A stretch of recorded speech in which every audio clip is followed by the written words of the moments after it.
जगदीश्वरी अनुकूल्यतः महादेवता संपूर्णता अनुकूल्यतेन सिद्धिरस्तु दीर्घ सुमंगली भव। ಒಂದು ಚರಿತ್ರೆ ಇದೆ. ಇದು ಒಂದು 100 ವರ್ಷಗಳ ಹಳೆ ಸೇತುವೆ ಇದು. ಮತ್ತು ನಮ್ಮ ಇಡೀ ಜಿಲ್ಲೆಗೆ ತಗೊಂಡಾಗ ಇದಕ್ಕಿಂತ ದೊಡ್ಡ ಸೇತುವೆ ಬ್ರಿಡ್ಜ್ ಯಾವುದೂ ಇಲ್ಲ ನಮ್ಮ ಇಡೀ ಜಿಲ್ಲೆ, ಕೋಲಾರ ಜಿಲ್ಲೆಗೆ ತಗೊಂಡಾಗ. ವಿಶೇಷವಾಗಿ ಇದು ಕಂಗಾನಹಳ್ಳಿ ಪಂಚಾಯತಿಯಿಂದ ರಾಮಸಾಗರ ಪಂಚಾಯತಿಗೆ ಮತ್ತು ರಾಮಕುಪ್ಪಂಗೆ ಹೋಗೋ ದಾರಿಗೆ ಇದು ಕನೆಕ್ಟ್ ಆಗುತ್ತೆ. ಹಿಂದೆ ಯಾರೋ ಪೂರ್ವಿಕರು ಮಾಡಿರೋ ಅಂಥದ್ದು. ಮುಂದೆ ಭವಿಷ್ಯದಲ್ಲಿ ಒಂದು 50 ವರ್ಷ 60-70 ವರ್ಷ ಈ ಭಾಗದ ರೈತರಿಗೆ ಮತ್ತು ಈ ಭಾಗಕ್ಕೆ ಒಂದು ಒಳ್ಳೆ ಕನೆಕ್ಟಿವಿಟಿ ಆಗುತ್ತೆ. ಇದು 9,50,00,000ದಲ್ಲಿ ಆಗಿರುವಂಥದ್ದು. ಇದು ಒಂದು 4 ಮೀಟ್ರ್ ಅಗಲ ಇಲ್ಲ, ಇದು 3.25 ಇದೆ. ಈಗ ನಾವು 12 ಮೀಟ್ರ್ ಅಗಲ ಇರುತ್ತೆ, 12 ಮೀಟ್ರ್ ಅಗಲ. ಮತ್ತು ಈ ಭಾಗದ ರೈತರು ಮುಂದೆ ಬಂದಿದ್ದಾರೆ. ಒತ್ತುವರಿ ಆಗಿದೆ ಅಂತ ಹೇಳ್ತಾ ಇದ್ರು. ಒತ್ತುವರಿಗಿಂತ ಅವರೇ ಬಂದು ನಮಗೆ ಈ ಕನೆಕ್ಟಿವಿಟಿದ ಮಹತ್ವ ಅವರಿಗೆ ಅರ್ಥ ಆಗಿದೆ. ರೈತರು ಏನೇ ಬೆಳೆದ್ರೂ ಕೂಡ ಇದು ಸ್ಕೂಲು, ಕಾಲೇಜು ಮತ್ತು 4-5 ಪಂಚಾಯತಿಗೆ ಇದೇ ಒಂದು ರಸ್ತೆ ಇರೋದು ಕೂಡ, ಮಾರ್ಗ ಇರೋದು ಕೂಡ. ಮತ್ತು ಇದನ್ನು ಅಭಿವೃದ್ಧಿ ಮಾಡುವಂಥದ್ದು ಯಾವಾಗೂ ಅವಕಾಶ ಆಗಿರಲಿಲ್ಲ. ಕಳೆದ 20-30 ವರ್ಷಗಳಲ್ಲಿ ಅವಕಾಶನೇ ಆಗಿರಲಿಲ್ಲ ಕೂಡ. ಇದನ್ನು ನಾವು ಅಭಿವೃದ್ಧಿ ಮಾಡ್ತಾ ಇರೋದ್ರಿಂದ ಯಾವಾಗಲೂ ಕೂಡ ರಸ್ತೆಗಳು, ಸೇತುವೆಗಳು ಒಂದು ಕ್ಷೇತ್ರನ ಅಭಿವೃದ್ಧಿಯ ಸಂಕೇತ. ಅವೆಲ್ಲನೂ ಕೂಡ ಕನೆಕ್ಟಿವಿಟಿ ತುಂಬ ಮುಖ್ಯ. ಒಬ್ಬ ರೈತನಿಗೆ, ಸ್ಕೂಲು ಕಾಲೇಜ್ಗೆ ಹೋಗೋರಿಗೆ ಎಲ್ಲರಿಗೂ ಕೂಡ ಒಂದು ರಸ್ತೆ ಯೋಗ್ಯವಾಗಿದ್ರೇ, ನಮಗೆ ಕನೆಕ್ಟಿವಿಟಿ ಇದ್ರೇ ನಾವು ಅದನ್ನು ಉಪಯೋಗ ಮಾಡ್ಕೊಳಕ್ಕಾಗತ್ತೆ. ಅದೇನೋ ಗೊತ್ತಿಲ್ಲ, ಬ್ರಿಡ್ಜಸ್ನ ಭಾಳ ನಮ್ಮಲ್ಲಿ ಐದನೇ ಕೆಲಸ. ಮೊದಲನೇದು ನಾವು ಇದರಲ್ಲಿ ಮಾಡಿದ್ದೀವಿ, ಫಸ್ಟು ನತ್ತ ಗ್ರಾಮ, ನಲ್ಲೂರು ನತ್ತ ಗ್ರಾಮದಲ್ಲಿ ಮಾಡ್ತೀವಿ. ಅದು 6 ಕೋಟಿಯಿಂದ 7 ಕೋಟಿ ಒಳಗಡೆ. ಅದಾದಮೇಲೆ ಬಡ್ಮಾಕ್ನಹಳ್ಳಿಯಲ್ಲಿ ಮಾಡ್ತೀವಿ. ಅದಾದಮೇಲೆ ಇನ್ನೊಂದು ಬ್ರಿಡ್ಜ್ ಮಲ್ಲಹಳ್ಳಿ ಬ್ರಿಡ್ಜ್ ಒಂದು.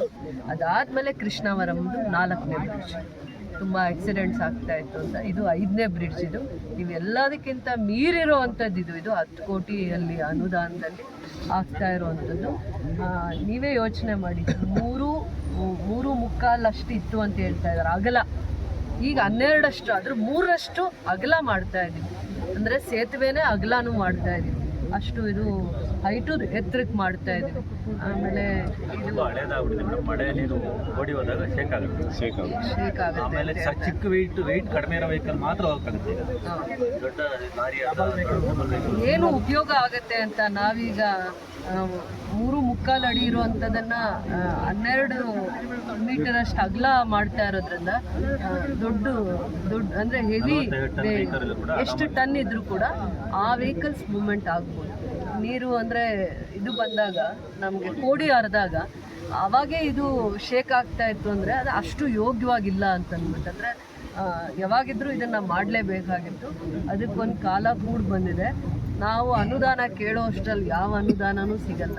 ಈ ಕೆಲಸ ನಾಳೆ ಆಗಬೇಕು ಅಂತ ಪೂರ್ವ ಉದ್ದೇಶ ಇಟ್ಕೊಂಡು ಅದಕ್ಕೆ ಸಂಬಂಧಪಟ್ಟಿರುವಂಥ ಅಧಿಕಾರಿಗಳು ಇವೆಲ್ಲ ಪ್ರಯತ್ನ ಮಾಡ್ಕೊಂಡಿರ್ತಾರೆ. ಮುಂದೆ ಏನು ಕೆಲಸ ಮಾಡಬೇಕಂದ್ರೆ ಅದಕ್ಕೆ 1 ವರ್ಷ ಪರಿಶ್ರಮ, ಇದಕ್ಕೆ ಏನು ಕಾಸ್ಟ್ ಆಗುತ್ತೆ, ಇದಕ್ಕೆ ಎಷ್ಟು ದಿನಗಳ ಹೋಮ್ವರ್ಕ್ ಇದೆ, ಮತ್ತು ನಾವು ಯಾವ ಲೆವೆಲ್ಗೆ ಈ ಕೆಲಸ ಮಾಡಬೇಕು ಅಂತ ಒಂದು ಪ್ಲ್ಯಾನ್ ಮಾಡ್ತಾರಲ್ಲ, ಅದು ತುಂಬ ಪರಿಶ್ರಮ ಇರುತ್ತೆ.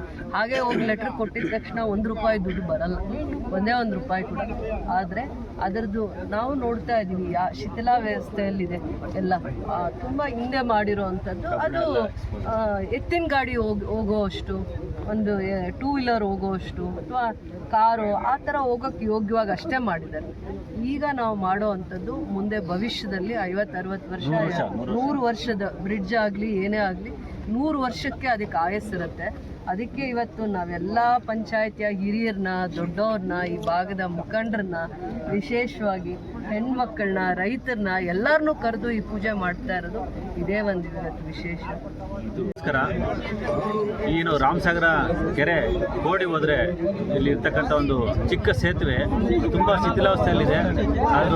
ಅದನ್ನು ಮರು ನಿರ್ಮಾಣ ಮಾಡಬೇಕು, ಚೆನ್ನಾಗಿರೋ ಒಂದು ಸೇತುವೆ ಕಟ್ಟಬೇಕು ಅಂತ ಈ ಊರು ರಾಮಸಾಗರ ಗ್ರಾಮ ಪಂಚಾಯತಿ ಮತ್ತು ಸುತ್ತಮುತ್ತಲ ಗ್ರಾಮಸ್ಥರೆಲ್ಲ ಮೇಡಮ್ನ ಬಂದು ಮನವಿ ಮಾಡಿದಾಗ ಮೇಡಮ್ಮು ಇದ್ರ ಬಗ್ಗೆ ನೀವು ಒಂದು ವಿಸಿಟ್ ಮಾಡಿ ಒಂದು ಅಂದಾಜು ಪಟ್ಟಿ ತಯಾರಿಸಿ ನನ್ನ ಕೈಲಿ ಕೊಡಿ ಅಂತ ಹೇಳಿದ್ರು. ನಾವೆಲ್ಲ ಇದನ್ನು ವಿಸಿಟ್ ಮಾಡಿ ಇದಕ್ಕೆ ಎಷ್ಟಾಗುತ್ತೆ ಕಾಸ್ಟು ಅಂತೆಲ್ಲ ಮಾಡಿ ಮೇಡಮ್ ಕೈಲಿ ಕೊಟ್ವಿ.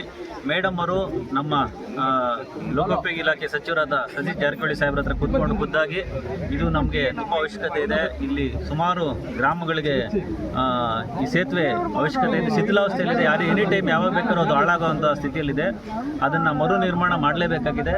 ಅಲ್ಲಿ ಮನವಿ ಮಾಡಿ ಇದಕ್ಕೆ ನಾವು ಏನು ಅಂದಾಜು ಮಾಡಿದ್ವಿ, ಅಂದಾಜು ತಯಾರಿಸಿದ್ವಿ 950 ಲಕ್ಷಗಳ ಹಣವನ್ನು ಲೋಕೋಪಯೋಗಿ ಇಲಾಖೆಯಿಂದ ಬಿಡುಗಡೆ ಮಾಡಿಸಿದ್ದಾರೆ. ಬಿಡುಗಡೆ ಮಾಡಿಸಿದ ಮೇಲೆ ನಾವು ಅದನ್ನು ಎಸ್ಟಿಮೇಟ್ ಮಾಡಿ ಟೆಂಡರ್ ಕರೆದಿದ್ದೀವಿ. ಈಗ 3 ಮೀಟ್ರು ಅಗಲ ಇದೆ ವೆಹಿಕಲ್ ಲಘು ವಾಹನಗಳು ಹೋಗೋದಕ್ಕೆ, ಇದನ್ನು 12 ಮೀಟ್ರು ಅಗಲಕ್ಕೆ ಮಾಡ್ತಾ ಇದ್ದೀವಿ. ಸುಮಾರು 85 ಮೀಟ್ರ್ ಉದ್ದ ಇರುತ್ತೆ ಸೇತುವೆ, 12 ಮೀಟ್ರ್ ಅಗಲ ಇರುತ್ತೆ. ಇದು ಒಂದು ಸಾರಿ ನಿರ್ಮಾಣ ಆದಮೇಲೆ ದೇವ